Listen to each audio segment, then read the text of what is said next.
우연이라고 치부할 수도 있겠지만 내가 만약에 그것을 위해서 기도했고 또 그것이 하나님께서 이룬 일이다라고 믿어진다면 그것이 응답인 줄로 믿습니다. 성경을 보면 기도에 관한 많은 말씀들이 기록되어 있습니다. 우리가 알고 있는 모든 하나님의 사람들이 다 기도했습니다. 그리고 하나님을 믿지 않는 사람들도 기도합니다.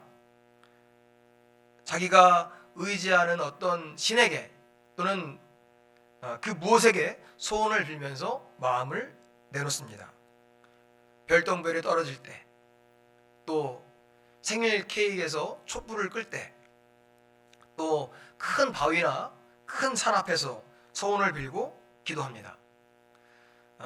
TV에서 보니까요, 어떤 사람이 자기 생일날 케이크에 있는 촛불을 끄기 전에 엄청 소원을 비는데 꽤나 진지하게 손을 모으고 눈을 감고 잠깐만 하더니 후 하고 끄는 거예요. 그것처럼 누구든지 기도할 때에는 진지하게 또 준비한 마음을 가지고 한다는 것입니다. 그러면 정작 우리들은 하나님을 향하여서 기도할 때 어떤 마음으로 기도하십니까? 기도가 늘 접해지는 일이다 보니까 어떨 때는 기도를 하기는 하는데 믿음 없이 기도하기도 하고, 오래된 기도를 할 때에는 기대하는 마음 없이 기도하기도 하고, 또는 아예 기도하지 않는 사람도 있습니다. 그리고 진짜로 될 것으로 믿고 기도하는 사람도 있습니다. 오늘은 사도행전 12장의 말씀을 통하여서 기도에 관한 말씀을 나누려고 합니다. 오늘 말씀 통해서 우리 모두가 기도할 때 믿음을 담아서 기도하는 우리 모두가 되시기를 축원합니다. 베드로와 야고보와 요한은 예수님의 12명의 제자 중에서 더 예수님과 가까운 거리에서 사역을 감당하고 있었습니다.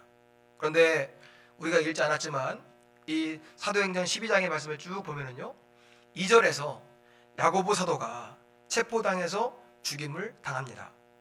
그러자 3절을 보면 유대인들이 이 야고보가 죽은 것을 보면서 너무 기뻐하는 것을 보고 헤롯은 계속해서 베드로도 죽이려고 잡아 가뒀습니다. 사도행전 2장 41절에 보니까요, 신도의 수가 3,000명이나 더했다. 또 사도행전 4장 4절에 보니까 믿는 자의 수가 남자만 5,000명이 더했다. 이렇게 날로 부흥하고 성장하는 이때에 베드로는 아주 중요한 역할을 감당하고 있었습니다. 그런데 그 중요한 역할을 감당하던 베드로가 지금 죽을 위기에 감옥에 갇힌 것입니다. 이것은 그 당시 이 예루살렘 교회의 큰 위기였습니다. 이런 어려움을 당할 때 교회는 무엇을 했습니까? 첫 번째로 간절히 하나님께 기도했습니다. 오늘 말씀 5절입니다. 이에 베드로는 옥에 갇혔고 교회는 그를 위하여 간절히 하나님께 기도하더라. 베드로가 옥에 갇혔을 때 교회는 간절히 기도했습니다. 5절에 보니까요, 뭐라고 했냐면 그를 위하여 라고 말씀합니다. 교회 성도들이 기도했는데요, 다른 것이 아니라 나를 위해서가 아니라 다른 사람을 위해서, 베드로를 위해서 기도했던 것입니다. 사랑하는 성도 여러분, 우리의 기도 시간이 짧은 이유는 나만을 위해서, 내 가족만을 위해서 기도하기 때문입니다. 나만을 위해서 기도하다 보면 기도할 거리가 없습니다.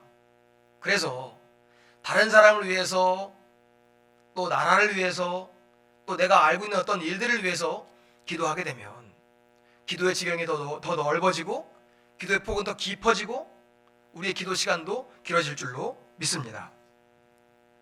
이때 교회의 지도자였던 야고보를 잃어버렸고 베드로도 감옥에 갇혔습니다.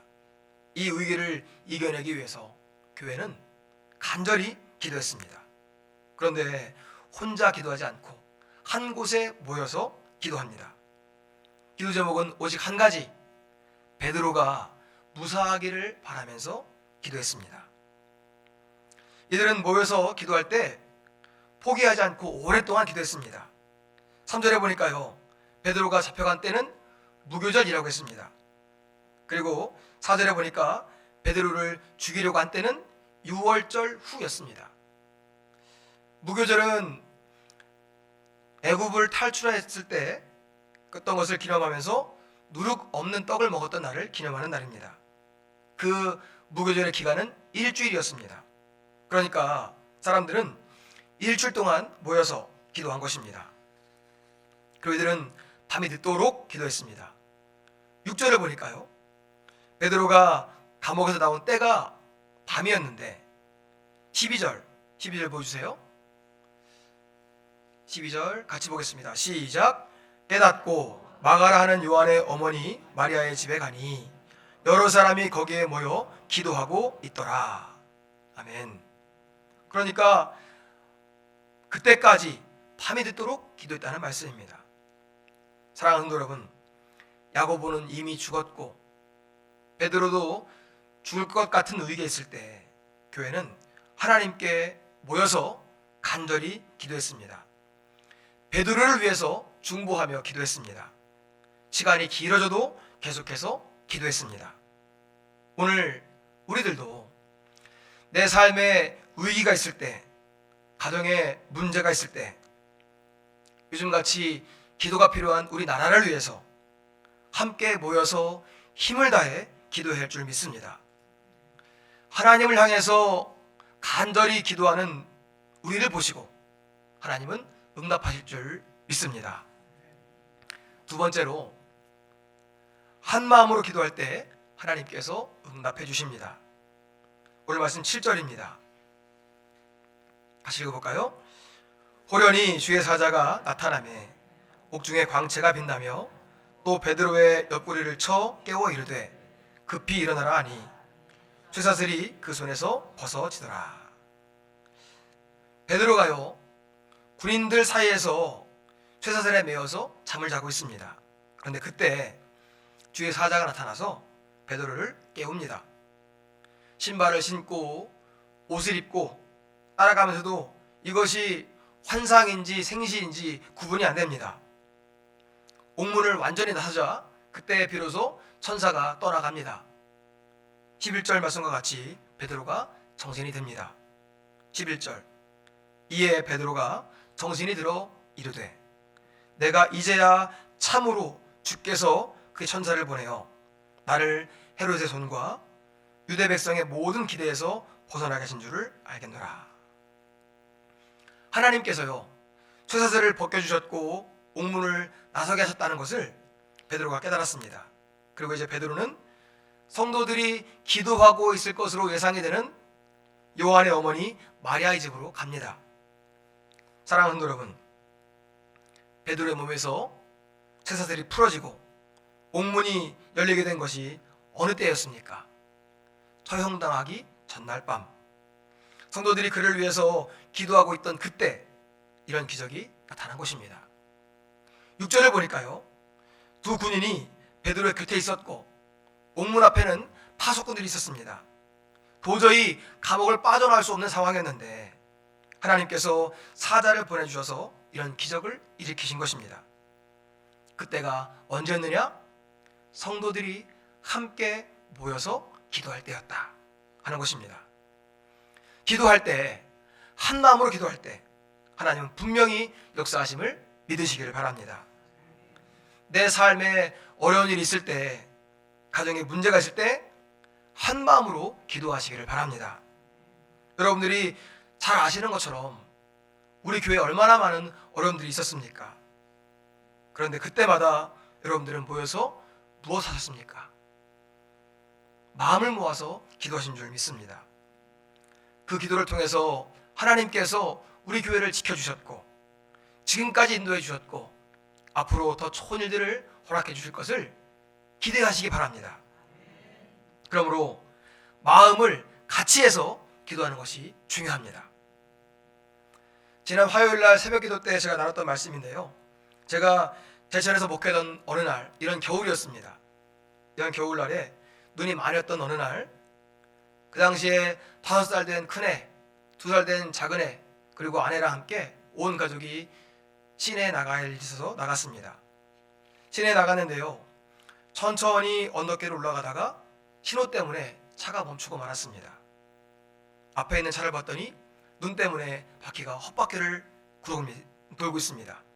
저는 핸들을 붙잡고서요, 안사람한테 말했습니다. 여보, 저 도로 옆에 있는 모래함에 가서 모래를 뜯어다가 내 바퀴에다가 뿌려라. 그랬습니다. 이제 파란불이 들어와서 반크러치 아세요? 반크러치를 하고서 출발하려고 하는데 우리 차도 헛바퀴를 도는 겁니다. 그래가지고 뒤를 보니까 뒤에 차가 쭉 서 있는데 정말 난감하고 등에서 땀이 줄줄 납니다. 승합차는요, 후륜구동이라서 이 바퀴의 무게가 뒤에 있습니다. 5살, 3살 그래봤자 20km도 안 나가는 애들인데, 얘들아 니네 뒷자리로 다 가라. 그 다음에 안사람 뭐 얼마 나가겠습니까? 가볍잖아 보셔서 아시잖아요. 예, 뒤로 가라고 했습니다. 그 다음에 제가 말했습니다. 얘들아, 아빠가 하나 둘 셋 하면 너희들은 주여 하고 기도해. 그리고 아빠는 이제 가속 페달을 밟을 거야.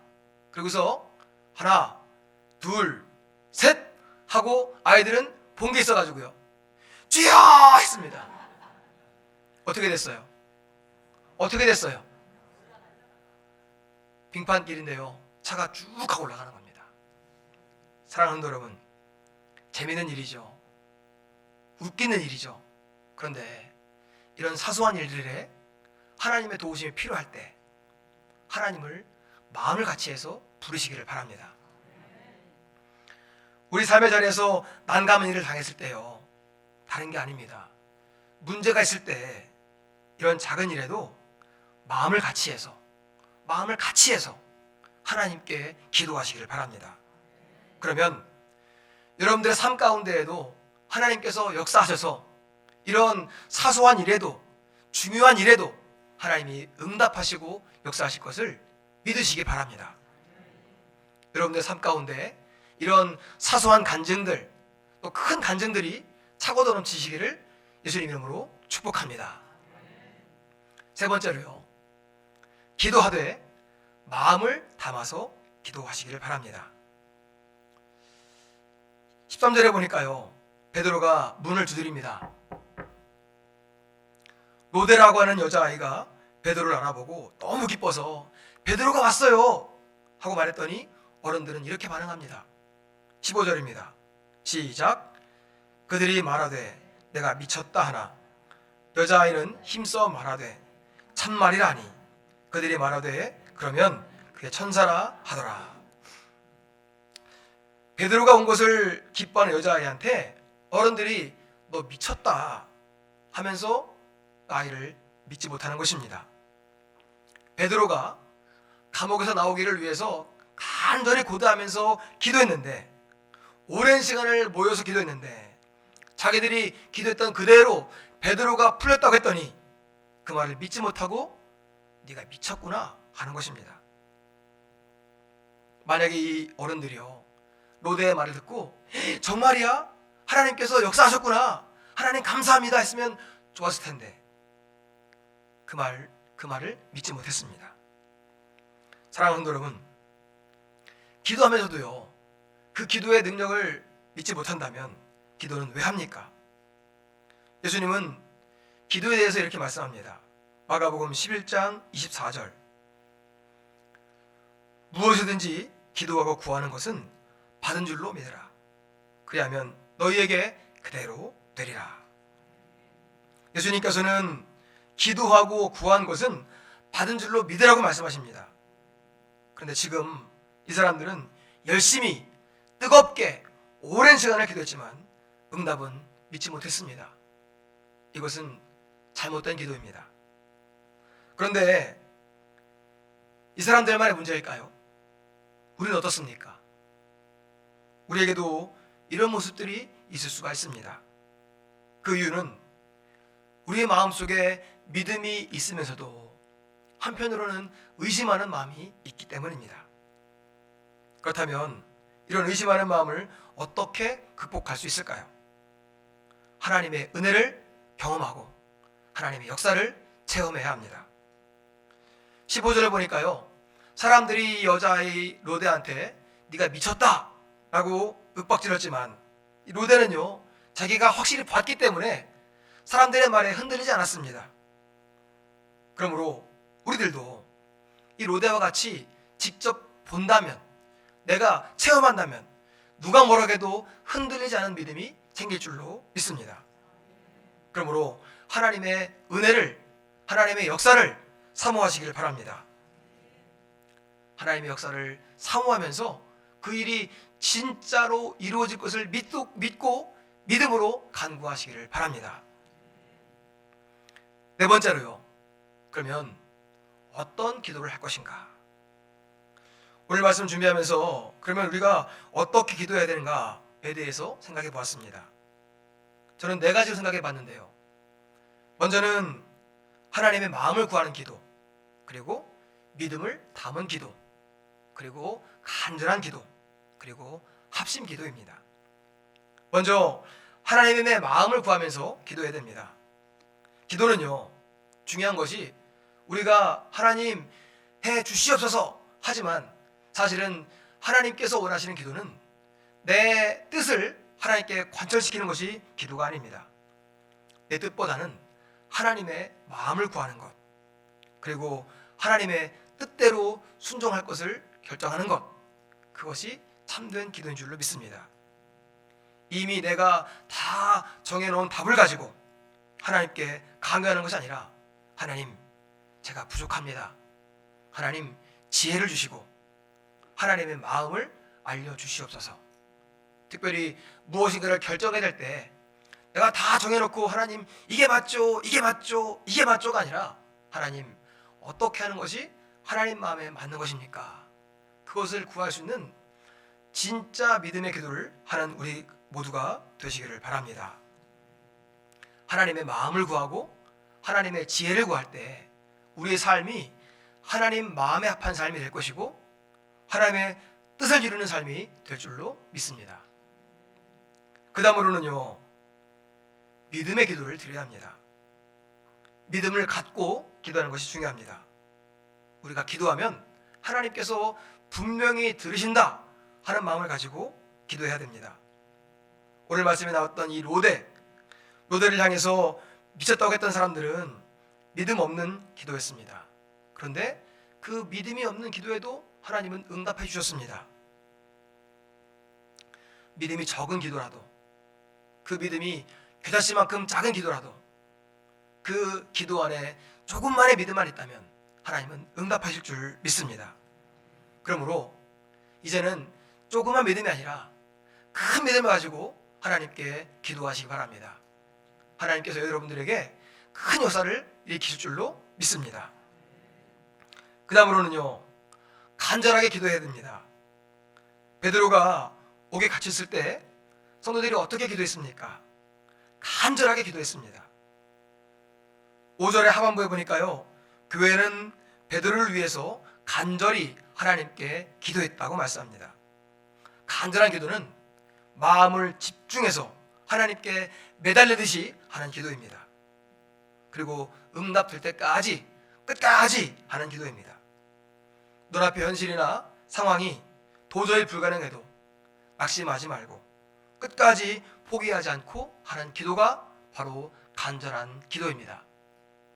마태복음 7장 7절은 이렇게 말씀합니다. 같이 읽겠습니다. 시작. 구하라, 그리하면 너에게 주실 것이요, 찾으라, 그리하면 찾아낼 것이요, 문을 두드리라, 그리하면 너에게 열릴 것이니. 구하라, 찾으라, 두드리라, 세 번이나 반복해서 말씀하십니다. 구하고 찾고 두드리는 기도는 하나님께서 반드시 응답하시는 기도인 줄로 믿습니다. 간절히 기도함으로 하나님의 놀라운 역사를 체험하는 우리 모두가 되시기를 소망합니다. 마지막으로요, 마음을 같이 해서 기도해야 됩니다. 혼자 기도하는 것보다 여럿이 같이 기도하면 더 강력합니다. 12절에 보니까 베드로는 마가라고도 하고 하는 요한의 어머니 마리아의 집으로 갔습니다. 그곳에는 많은 사람들이 모여서 기도하고 있었습니다.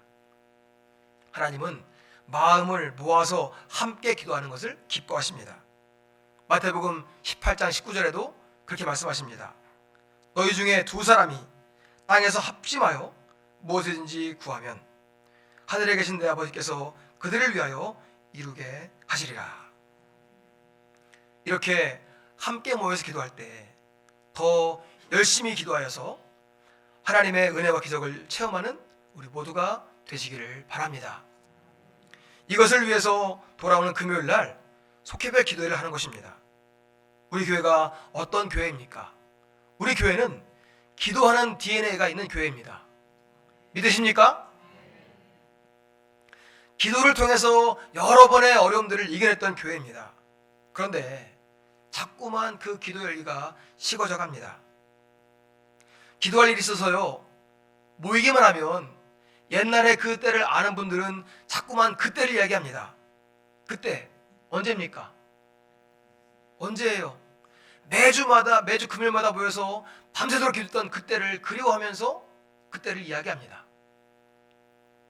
그런데 더 이상 그때를 그리워만 할 수는 없습니다. 다시 마음을 모아서 기도할 때 하나님께서 우리 교회에 다시 기도의 불을 내려주실 줄 믿습니다. 기도의 불이 그리우십니까? 기도 열기가 뜨거워진 것이 그립습니까? 그러면 이런 기회가 있을 때 남의 일로 여기지 마시고 이 자리를 꼭 사모함으로 나오시기를 바랍니다. 이 자리를 빌어서 속자님들과 인도자님들께 부탁의 말씀, 또 당부의 말씀을 드립니다. 먼저는 기도회를 열심히 기도하면서 준비해 주시기를 바랍니다. 그리고요, 준비한 만큼 또 중요한 것이 있습니다. 속회 식구들에게 1대1로 연락해서 권면하시기를 바랍니다. 마음을 같이 하려면 소통이 중요한 것입니다. 다 알아서 하겠지, 목사님이 광고했으니까 다 봤겠지, 카톡에 있으니까 보겠지, 이게 아닙니다. 옛날에 우리 교회가 뜨거울 때 그냥 이렇게 놔뒀습니까? 아니잖아요. 전화했잖아요. 오라고 찾아갔잖아요. 그 마음들을 회복하시기를 바랍니다. 옛날에 부흥은 바라는데 옛날 같은 방법은 하지 않습니다. 이것이 문제입니다. 올까 말까 고민하는 사람들이 있어요. 그 사람들은 여러분들의 문자 하나, 전화 한 통이 오기로 결정하는 계기가 될 줄로 믿습니다. 속장님, 인도자님들은 어려우시겠지만 기도회를 잘 준비하시고 1대1로 분명히 반드시 연락하시기를 바랍니다. 그 사람은 안 오는 사람이에요? 없어요. 그런 건 없습니다. 누구든지 새로운 마음으로 청하시기를 바랍니다. 아멘.